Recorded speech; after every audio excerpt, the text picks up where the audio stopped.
Allah'ın El-Vacid degan ism sifatlari haqidagi tafsirlar. Bismillah, elhamdülillah, esselatu vesselamu ala Resulillah. Assalamu alaikum ve rahmetullahi ve berekatuh. Tüvende diktanlağa Ustaz Abduveli Qari Rahimullah'ın Kur'an ve sünnet nuru aslida Allah Subhanahu ve Teala'nın güzel isim sıfatlarının kısaca tefsirleri dersliklerinden Allah'ın El-Vacid degan ism sifatlar haqidagi tafsirlarni o'qiymiz inshaalloh. Ba'da auzu billahi minashshaytonirrojim. Allohning Al-Vacid degan ism sifatlar haqidagi tafsirlar. Allohning bu ism sifatlari Qur'onda nurg'un yerda tilga ilingan. Ya'ni sura Duha 7-oyatida tarjimasi u seni yetim bilib panoh bermadimi? Qaymoqqan bilib hidayet qilmadimi? Al-Vacid topqichi, bandaning ahvolini bilgichi zot demektir.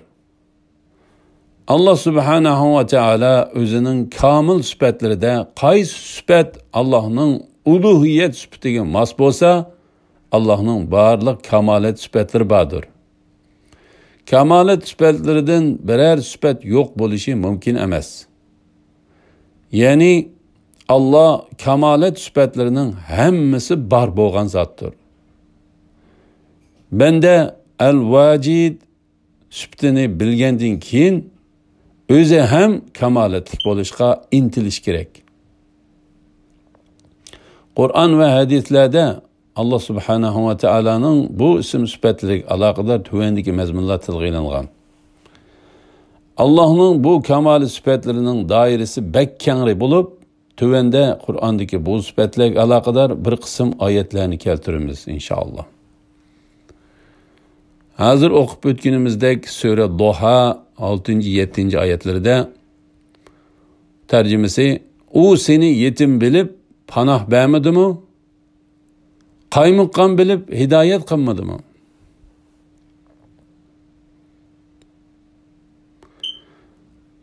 Sure An'am 129 ayetinde tercümesi şununla yani insanlar bilen cinlani özara paydalandırgınımga okşaş kılmışları tüpeylidin zalimlarının bazısine musallat kılımız. Sure El-İmran 139 ayetinde tercümesi cihattan boşup kalmanlar. Şehit bo'lganlar uchun qayg'urmanglar. Agar mu'min bo'lsanglar, ustunlik qozonasizlar. Sura Al-Imron 146-oyatida tarjimasi nurg'un payg'ambarlar bilan ko'pligan Robbaniy o'limalar birlikda jang qildi. Ular Alloh yo'lida yetgan kulfatlardan ruhsizlanmadi, bo'shashmadi, bosh egmadi. Allah özünün yolunda duch kelgan qiyinchiliklarga chidashlik berguchilarni do'st tutdi. Sura An'am 60-oyatida tarjimasi dushmaninglar bilan urush qilish uchun qo'linglardan kelishicha qurol kuchi jang eti tayyorlanglar. Buning bilan Allohning dushmanini, o'zinglarning dushmaninglarni va ulardan boshqa dushmanlarni qo'rqitisizlar. Ularni sizlar tonimaysizlar. Allah tonuydu. Sizlarning Allah yolida sarf qilganinglar mayli nima bo'lsin, sizlarga uning savobi to'liq beriladi. Sizlarga zulm qilinmaydi. Ya'ni bu savobdan hech narsa kamaytirilmaydi. Sura Ra'd 28-oyatida tarjimasi tavba qilganlar, iymon etganlar bo'lib, ularning dillari Allah'ını yad etiş bilen aram tapıdı. Bilinglar ki dillar Allah'ını yad etiş bilen aram tapıdı.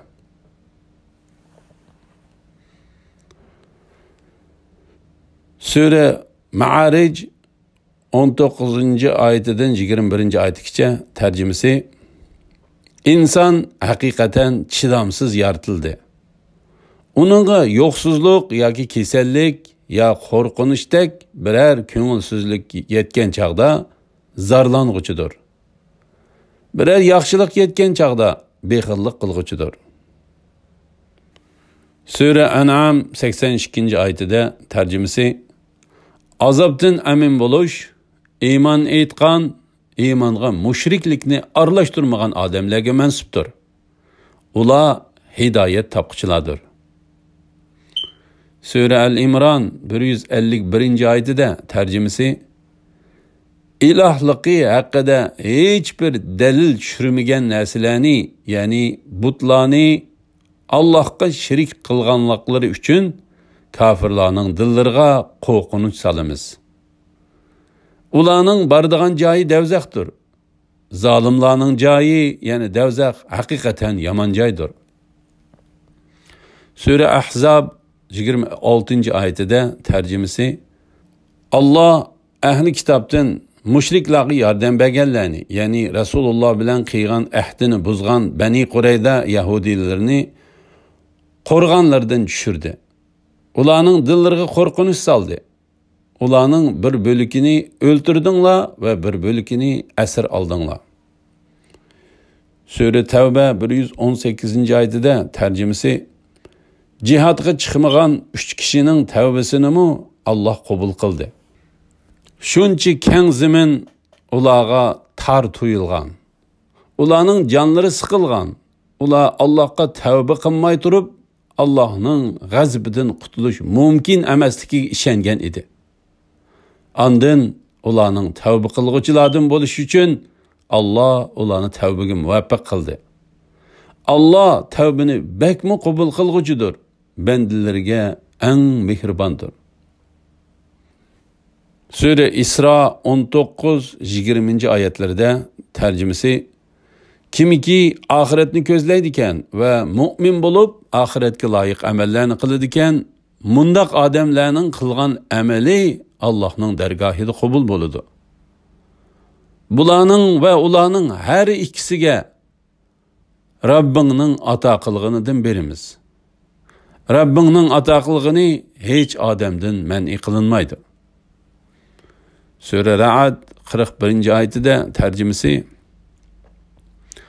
ularning yerini cho'risidan azaytib berayotganligimiz, ya'ni kuffarlarning ziminini qadam-qadam fathi qilib islom yurtiga qo'shayotganligimiz ni ular, ya'ni mushriklar ko'mayyotamdi. Alloh xohlagancha hukm qiladi.